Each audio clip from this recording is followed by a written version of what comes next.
here and I have Scotch. So we are so happy to be back and training with your boys. It's really been a pleasure training with them throughout their puppy journey, and we are almost to the finish line, but we're not quite there yet. So for Mr. Scotch, I focus on teaching him one thing a day. I actually came in trying to do two things, but I decided to spend more time on one behavior, and that one behavior being down. Gio explained it briefly with her session with rocks, but for Scotch, I did almost the exact same thing, but I just wanted to spend more time on it to lead into a really good stay. And you're going to see what I mean in a second. So for down is probably one of the most underrated behaviors in terms of difficulty for dog training. A lot of dogs, they love doing down once they know it, but teach them to do down can sometimes be a challenge. Some dogs, especially for us, when we used to do group classes, in our group classes, our dogs typically wouldn't go down because down is pretty much a vulnerable position. And for a dog to go down literally means that they are comfortable. And if they aren't comfortable, typically they don't go down. So you see, I'm actually in the garage and downstairs in the basement.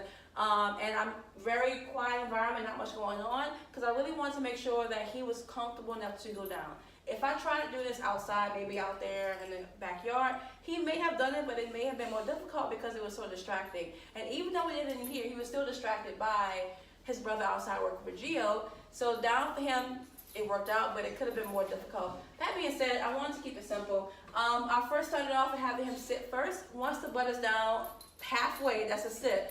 I'm halfway down with the down. I hope that makes sense. So after that, I started luring him down with a hand signal.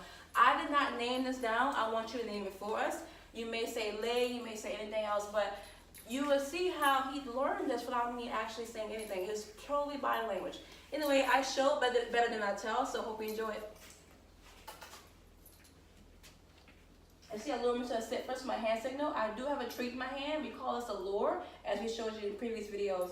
The better he gets at something, he's doing it already. The better he gets at doing the behavior, good boy. I'm going to take out the lure and stop using it altogether. But for right now, for learning purposes, I'm going to show you how the lure looks, just so you can practice doing it yourself. You free?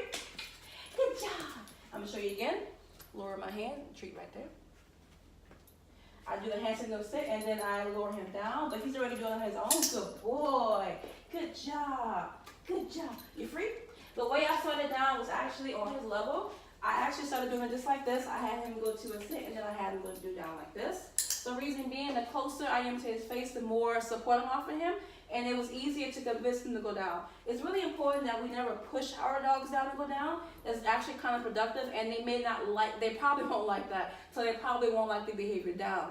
So we want to make sure that we convince them to our best of our ability, using our body language, suggesting. Sometimes I may look at the mat or look at his paws, say, hey, I want you to do something for me.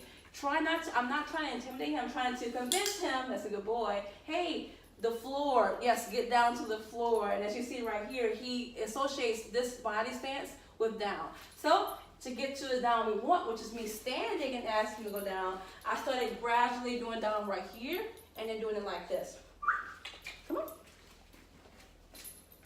I know I hear him. You gotta ignore him.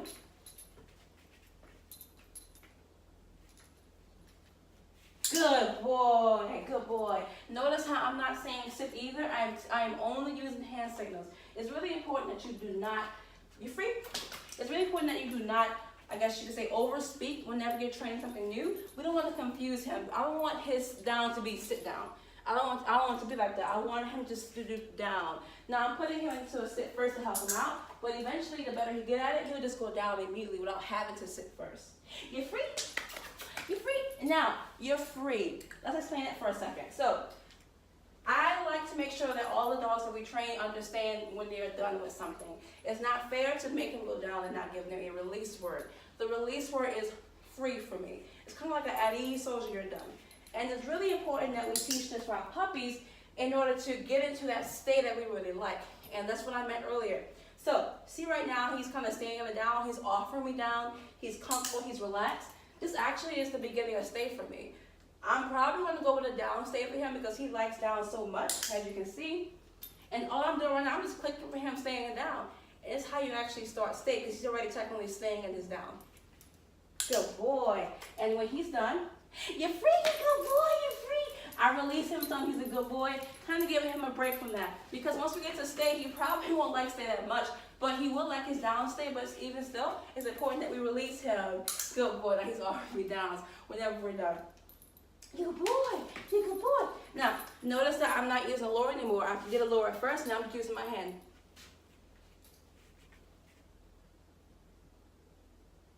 His brother, he hears him. Good boy, good job. Notice how patient I am with this. If I start doing this all over again, this may mean down, not just this. Good boy, good job. You free? Now when you add your word, your cue, it can be down, anything else, it can be whatever you want. Make sure that when you do use it, you're doing it as you do the hand signal. For example, I will do this and then down. We say it one time and one time only. If you repeat yourself too much, it's going to become down, down, down, down, or lay, lay, lay, lay. And then he does it. We don't want it to be that. We want him to do it on the, you brought me a toy. We want him to do it on the first time you say it, and that's it. We don't want you to have to repeat yourself, or it's going to become irrelevant for him. You want to do it one time? Okay, do it one time. Oh, okay.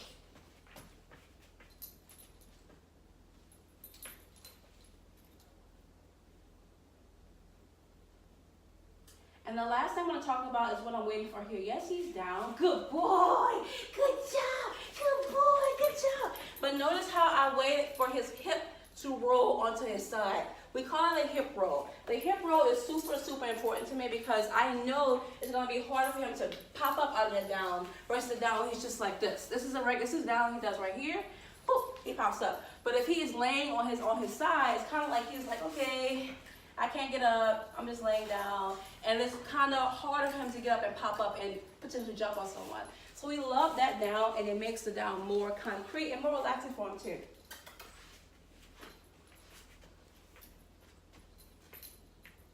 I'll wait him out. Good boy.